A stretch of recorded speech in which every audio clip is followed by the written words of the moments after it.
اللہ تعالیٰ نے قرآن مجید میں ارشاد فرمایا کہ الاخلاء یومئذ بعضهم لبعض عدو الا المتقین۔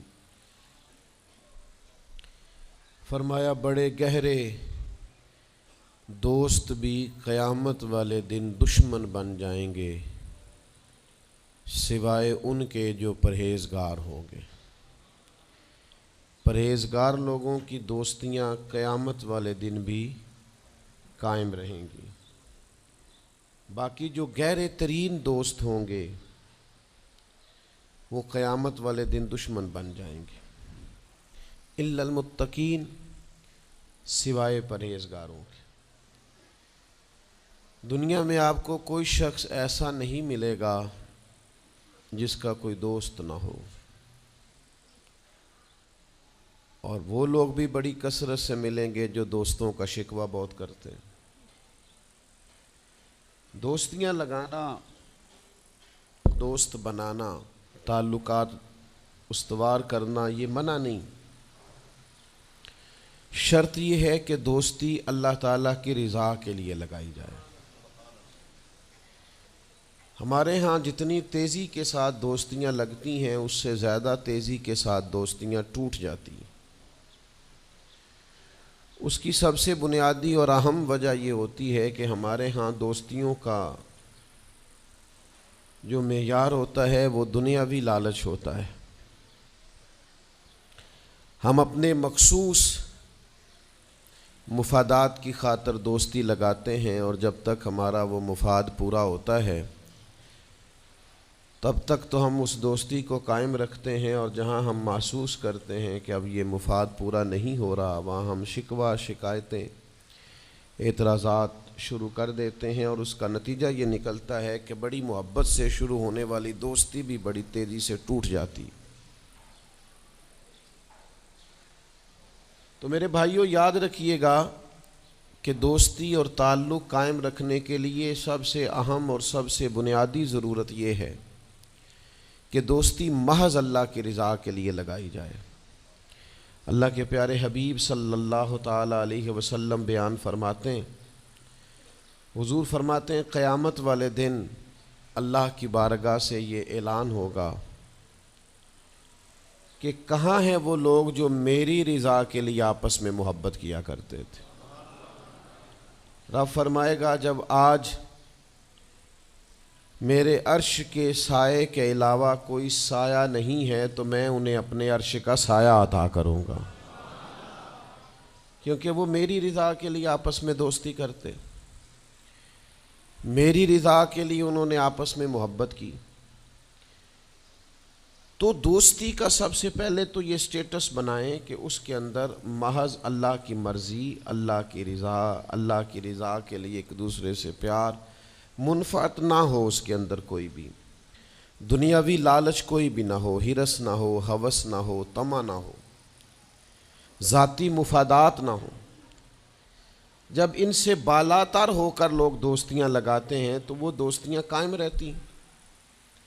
اللہ کے پیارے محبوب صلی اللہ تعالیٰ علیہ وسلم نے فرمایا قیامت والے دن کچھ لوگ ایسے ہوں گے جن پر انبیاء اور اولیاء رشک کریں گے، ان کے چہرے 14ویں رات کی طرح چمک رہے ہوں گے، انہیں نور کے ممبروں پہ بٹھایا جائے گا۔ یا رسول اللہ اتنی فضیلت ان لوگوں کو حاصل ہے، یہ کون لوگ ہیں؟ تو حضور فرماتے ہیں یہ وہ لوگ تھے جو جس سے بھی دوستی لگاتے تھے، پیار کرتے تھے، محض اللہ کی رضا کے لیے کرتے۔ تو اللہ تعالیٰ صبح قیامت انہیں اعزازات سے نوازے گا، شرف سے نوازے گا، فضیلت سے نوازے گا۔ دوسری بات یہ ہے کہ دوستی کب قائم رہتی ہے؟ دوستی تب قائم رہتی ہے جب ہم دوستوں سے زیادہ امیدیں نہ لگائیں، انسانوں کو انسان ہی سمجھیں، ان سے بہت لمبی اور وسیع امیدیں لگا لینا اور بڑے وسیع مطالبات کرنا اور بڑی لمبی چوڑے تقاضے دوستوں سے کرنا۔ میں اکثر دوستوں کی خدمت میں یہ گزارش کیا کرتا ہوں کہ اپنے دوستوں سے کوئی مطالبہ کر کے انہیں آزمائش میں نہ ڈالو۔ تم نے اپنے ہی دوست کو لا کر پل صراط پہ کھڑا کر دیا ہے، بیچارہ اس طرف جائے کہ اس طرف جائے۔ ان سے کوئی ایسا مطالبہ کرنا جو ان کی پہنچ سے باہر ہو، ان کی حیثیت سے بڑھ کر ہو، ان کی طاقت سے زیادہ ہو تو اس کا مطلب یہ ہے کہ آپ نے اپنی دوستی کو خود آزمائش میں ڈال دیا ہے۔ آپ اتنے لمبے چوڑے تقاضے نہ کریں، آپ محدود سا لوگوں کے ساتھ تعلق بنائیں۔ وہ جی میں اس کے اتنا کام آیا ہوں تو اب اس کو اس سے ڈبل آنا چاہیے، تو آپ نے دوستی کی نہیں، آپ نے تو تجارت کی۔ اگر آپ کی محبت ہوتی تو پھر تو آپ کا انداز اور ہوتا، جب تیرا حکم ملا ترک محبت کر دی، دل مگر اس قدر تڑپا کہ قیامت کر دی۔ تو یاد رکھیے گا کہ آپ حکم جب آ گیا، جب آپ محسوس کریں تو اس وقت پھر آپ اس چیز کو سمجھ جائیں۔ تو دوستیوں کو کبھی بھی آپ کٹہرے میں کھڑا نہ کریں، تعلقات کو کبھی بھی آزمائش کی بھیٹ نہ چڑھائیں، اس طرح کا ماحول نہ بنائیں جس میں آزمائش پیدا ہو، جس میں تکلیف بڑھ جائے، جس میں کرب کا احساس سامنے والے کو ستائے۔ کوشش کریں گنجائش رہے ماحول کے اندر، آسانی رہے، وسعت رہے۔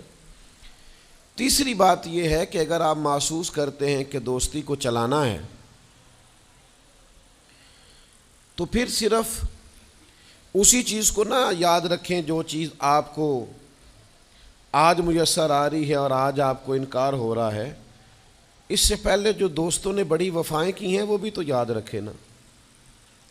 ہمارا یہ ماحول ہوتا ہے کسی بندے نے 99 دفعہ نیکی کی ہے، ایک دفعہ انکار کیا، تو ہمیں ایک دفعہ کا انکار تو یاد رہتا ہے لیکن 99 نیکیاں یاد نہیں رہتی۔ یہ بہت بڑی زیادتی ہے۔ آپ کو اگر اتنی لمبی چوڑی اس کی نیکیاں فراموش کرنے میں 1 منٹ نہیں لگا تو پھر آپ نے دوستی کس مقصد کے لیے لگائی تھی؟ آپ اس کو سمجھیں، اس کو آپ محسوس کریں۔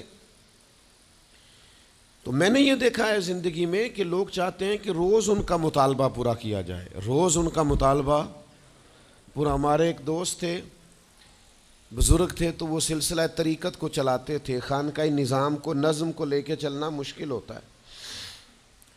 تو ان کے ایک مرید نے شکوہ کیا، اس نے کہا کہ حضرت پہلے آپ بڑا وقت دیتے تھے، اب آپ ٹائم نہیں دیتے۔ تو فرمانے لگے پہلے میرے بچے 1-2 تھے، اب درجنوں میں ہو گئے، اب وقت بٹ کے ملے گا نا۔ والد پہلے ایک پر توجہ دیتا ہے، بچے 4 ہو جائیں تو ٹائم تقسیم، بات کی سمجھ آ رہی ہے؟ تو وقت تقسیم ہو کے ملے گا نا جب بچے بڑھ جاتے ہیں۔ اور فرمانے لگے ابھی تو میرے سمجھ لو 10-15 بچے ہیں، تو جب پوتے نواسے نواسیاں ہو گئے تو یہ اور زیادہ بٹ جائے گا، پھر اس میں اور زیادہ تقسیم کار ہو جائے گی۔ تو پھر اس طرح کر کے ماحول میں تقسیم ہو جاتی، اور یہ ہوتا ہے، یہ ایک صورت ہے۔ آپ دیکھیے نا، کبھی ایسا بھی ٹائم تھا حجر اسود پر کہ اس کو ہاتھ لگا کے آپ چوم لیتے تھے، اور ڈھیروں وقت صحابہ اس پر چہرے رکھ کے رویا کرتے تھے۔ پھر ایسا وقت آیا کہ چھڑی لگا لو بھائی، چھڑی لگا کے پیچھے ہٹ جاؤ، اور اب ایسا ٹائم ہے کہ آپ دور سے استلام کر لیں۔ اب اگر آپ کہیں کہ مسلمان دیکھو جی حجر اسود کو تو ہاتھ لگانے کا موقع ہی نہیں مل رہا، تو بھئی نبی پاک نے تو فرمایا میں قیامت والے دن کثرت امت پر فخر کروں گا کہ میری امت زیادہ ہے۔ تو یہ تو تعداد کا بڑھنا، یہ تو کثرت کا ہونا، یہ تو باعث ناز اس کو سرکار نے کہا۔ اب آپ دائروں میں محدود کرنا چاہتے ہیں، آپ اس طرح کا ماحول بنانا چاہتے ہیں کہ کوئی شخص مقید ہو جائے، وہ اس دائرے سے باہر نہ نکلے، تو یہ تو بات درست نہیں ہے۔ تو کوشش کرنے کا مقام یہ ہے کہ آپ دوسروں کے لیے بھی گنجائش پیدا کریں، دوسروں کے لیے بھی آسانی کرنے کی کوشش کریں، پھر تعلق برقرار۔ اور پھر آپ پچھلی نیکیاں بھی تھوڑی یاد رکھیں کہ اس سے پہلے اس نے بڑی نیکی کی، بڑی محبت کی، تو پچھلی نیکیاں بھی دوستوں کی یاد رکھیں۔ صحیح بخاری سے ایک حوالہ عرض کرتا ہوں، نبی پاک صلی اللہ تعالیٰ علیہ وسلم کا نا ایک راز لیک ہو گیا۔ حضور مکہ مکرمہ پر حملہ کرنا چاہتے تھے، تو ایک خط لکھ کے دیا گیا ایک عورت کو کہ جا کے پہلے سے آگاہ کر دو مکے والوں کو کہ تم پر حملہ ہونے والا ہے۔ اس عورت نے وہ خط اپنے بالوں میں چھپایا اور وہ نکل گئی۔ اللہ تعالیٰ نے محبوب پاک کو اطلاع دی، حضور علیہ الصلاۃ والسلام نے حضرت مولا علی کو 2 صحابہ کے ساتھ بھیجا، فرمایا مقام خاک پر تمہیں ایک بی بی ملے گی، اس کے پاس سے خط ہے جو کفار کی طرف جا رہا ہے، اسے گرفتار کرو، وہ خط لے لو اور واپس آ جاؤ۔ حضرت مولا علی شیر خدا رضی اللہ تعالیٰ عنہ وہاں پہنچ گئے، اس خاتون کو گرفتار کر لیا، اس کو کہا وہ خط دے، وہ کہنے لگی میرے پاس تو نہیں ہے، کوئی خط نہیں۔ تو حضرت علی فرمانے لگے چونکہ میرے نبی نے کہا ہے تو خط تیرے پاس ہی ہے۔ ساڈے نبی دی زبان ساڈے واسطے قرآن، وہ زبان جس کو سب کن کی کنجی کہیں، اس کی نافذ حکومت پہ لاکھوں خط تیرے پاس ہے۔ آپ نے تلوار نکال لی، فرمایا نکالتی ہے کہ نہیں؟ اس نے بال کھولے، خط نکال دیا۔ وہ خط جب کھولا تو خط لکھا تھا حضرت حاتم بن نبی بلتا رضی اللہ تعالیٰ عنہ، بدری صحابی ہیں۔ وہ خط لے کے آ گئے، نبی پاک کی بارگاہ میں پیش کیا۔ حضور نے خط کھولا، حضرت عمر کہنے لگے مجھے اجازت دے میں اس کی گردن کاٹوں، اس نے ہمارا راز فاش کیا ہے۔ کتنی بڑی بات ہے۔ قرآن مجید کی سورہ ممتحنہ اس وقت نازل ہوئی تھی جب یہ واقعہ ہوا تھا۔ اللہ کے حبیب علیہ السلام نے فرمایا عمر ٹھہر جا، اتنی جلدی نہ کر، اس بندے کی وفات تو دیکھ، یہ بدر میں بھی تلوار لے کے ہمارے ساتھ گیا تھا، بدری صحابی ہے، اس کی وہ بات یاد رکھ کہ بدر کے مقام پر جب کہ بڑا مشکل تھا کافروں کے سامنے کھڑا ہونا، ان کی 1000 تعداد تھی اور مسلمان بڑی عددی طور پر اس کثرت کا شکار نہیں تھے، صرف 313 تھے۔ اس موقع پر ان کے ساتھ کھڑا ہونا کوئی آسان نہیں تھا، لیکن یہ پھر بھی ہمارے ساتھ گئے تھے۔ تو حضرت عمر رضی اللہ تعالیٰ عنہ جب چپ کر گئے تو اللہ نے قرآن نازل کیا، کہا اے ایمان والو یہودیوں اور عیسائیوں کو اپنا دوست نہ بتاؤ۔ تو حضور فرمانے لگے دیکھ لو عمر، اللہ نے اسے مومن کہہ کے پکارا ہے، اللہ نے بھی اسے۔ اب نبی کریم نے فرمایا بتاؤ یہ تم نے کیا کیا؟ تو عرض کی یا رسول اللہ صلی اللہ علیہ وسلم آپ میرا ظاہر باطن جانتے ہیں، جتنے بھی یہاں سے لوگ ہجرت کر کے مکے سے آئے ہیں نا، ان کا کوئی نہ کوئی رشتہ دار مکے میں ہے جو ان کے رشتہ داروں کا، بال بچوں کا، گھر والوں کا دھیان رکھتا، میرا وہاں کوئی بھی نہیں۔ اور مجھے پتا تھا آپ نے حملے کا ارادہ کر لیا ہے تو انشاءاللہ کامیابی اللہ نے مسلمانوں کو ہی دینی ہے، وہ کر کچھ نہیں سکتے۔ میں ان پر ایک احسان کرنا چاہتا تھا تاکہ وہ میرے بچوں کا اور میرے پیچھے گھر والوں کا تھوڑا خیال رکھیں، اتنی سی میری خواہش تھی۔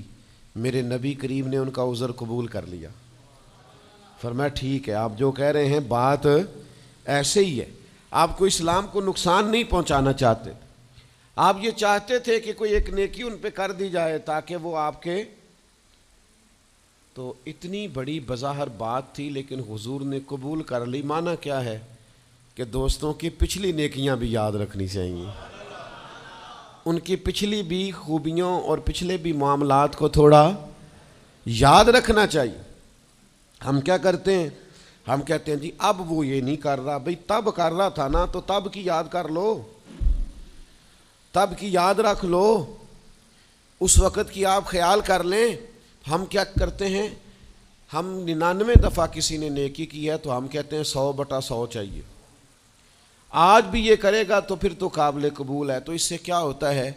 اس سے تکلف پیدا ہوتا ہے، ایک آدمی روز کیسے نیکی کر سکتا ہے؟ چوتھی بات یہ ہے اگر ہم چاہتے ہیں دوستیاں نبھیں تو اسلام کا ایک حسن ہے کہ اسلام دین اعتدال ہے۔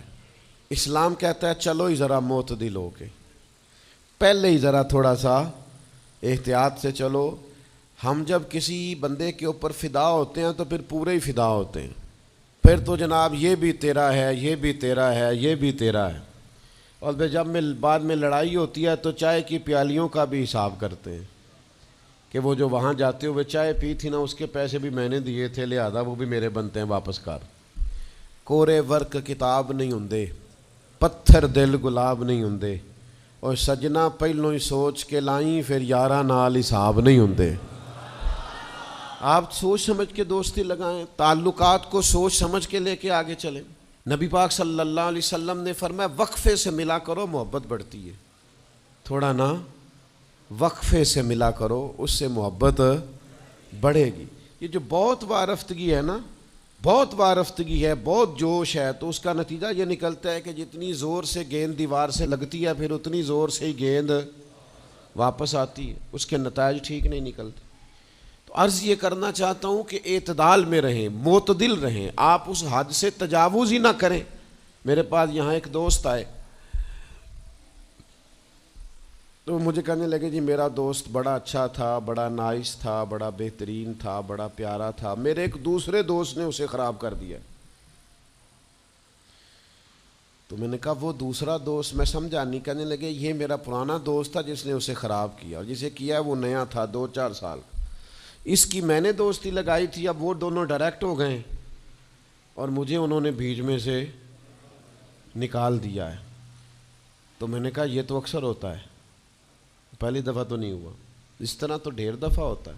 کہنے لگے میں کروں کیا, میں نے بڑا شور کیا ہے, ان کو اپنے احسان بھی یاد کرائیں پر وہ مانتے نہیں. میں نے کہا اب حل ہے نا, تھوڑا چپ کر جا کچھ عرصے کے لیے, تھوڑی خاموشی اختیار کر. جو چپ کر جاتا ہے وہ بھی بچ جاتا ہے. اگر تم چاہتے ہو کہ یہ دوستی پھر سے بحال ہو جائے تو زیادہ شکوے نہ کرو, زیادہ شکایتیں. ہم بعض اوقات اعتراضات اتنے کر بیٹھتے ہیں, شکوے اتنے کر بیٹھتے ہیں, اپنی زبان سے باتیں اتنی نکال بیٹھتے ہیں کہ دوبارہ پھر دوستی کا بحال ہونا ممکن ہے. ایک حدیث یاد رکھیں گے اگر سناؤں آپ کو تو.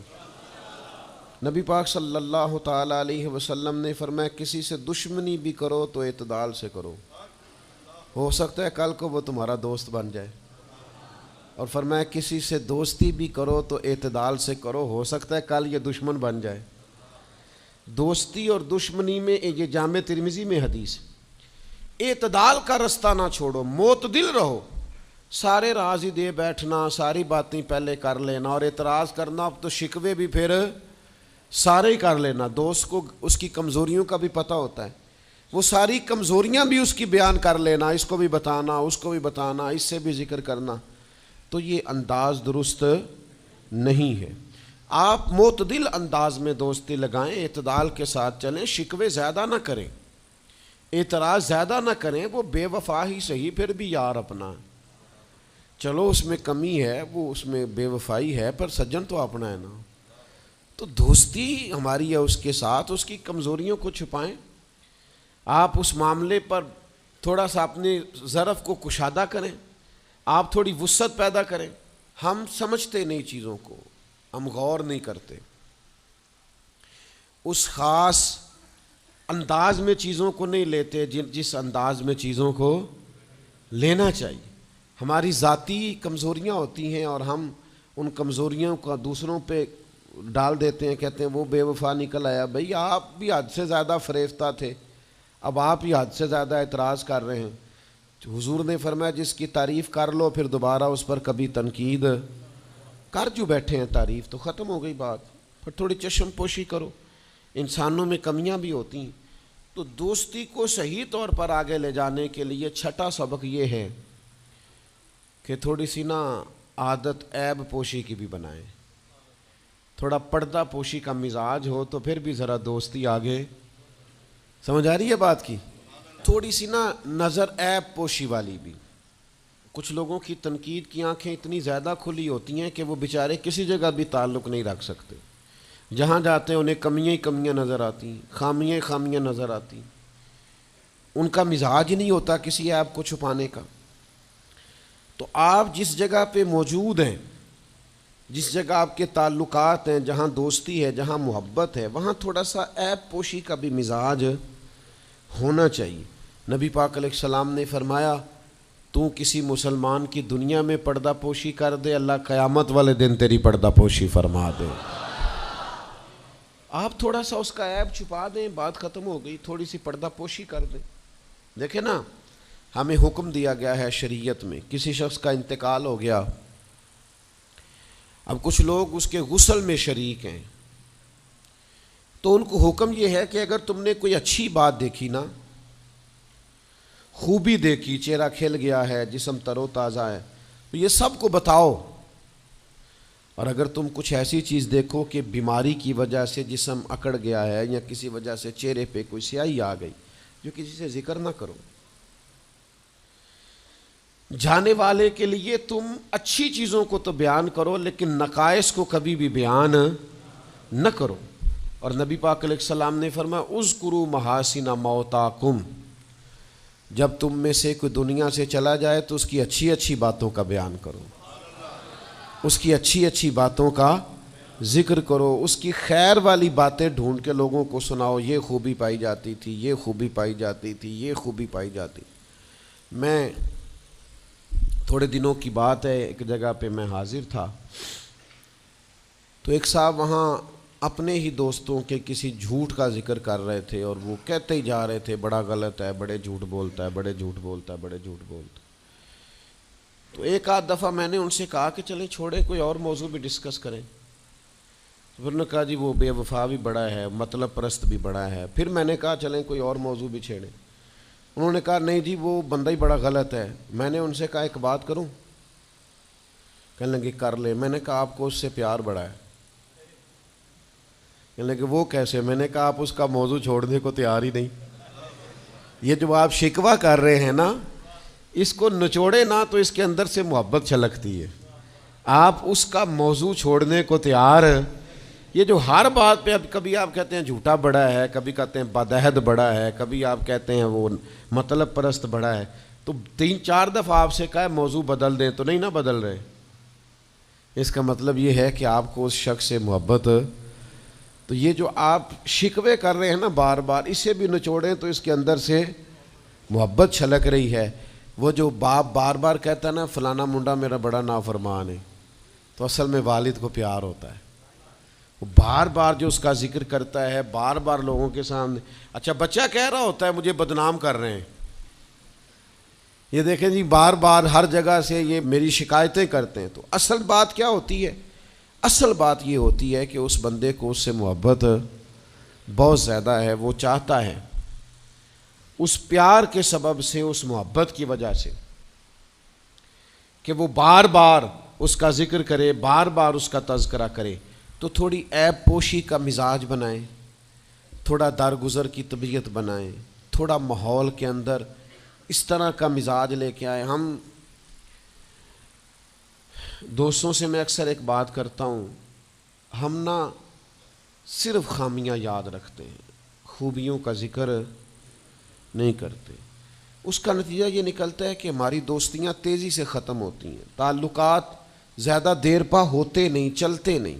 ہمیں کرنا یہ ہے کہ ہمیں اللہ کی رضا کے لیے دوستی کرنی، اللہ کی رضا کے لیے لوگوں سے پیار کرنا، اللہ کی رضا کے لیے اللہ کے بندوں کی باتیں سننی، اللہ کی مخلوق سمجھ کے لوگوں کی خوبیاں دیکھنی، اللہ کے بندے سمجھ کے ان کے اندر پائی جانے والی باتوں کو ہم نے اخذ کرنا۔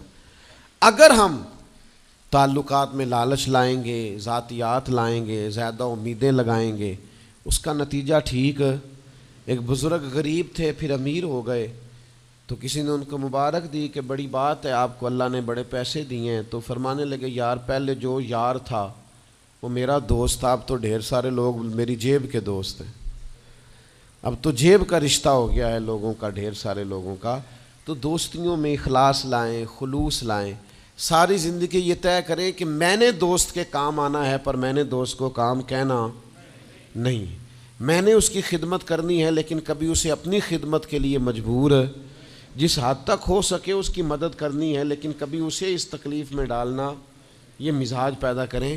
آپ کو اس دوستی میں روحانیت محسوس ہوگی، اس تعلق کے اندر آپ کو ٹھنڈک محسوس ہوگی، لیکن جب شائبہ ایک نقطے کا بھی ذاتی لالچ کا آ جائے گا نا، پھر اس میں ٹھنڈک نہیں رہے گی، اس میں وہ خوبی نہیں رہے گی جو کہ ہونی چاہیے۔ اللہ تعالی ہمیں سمجھ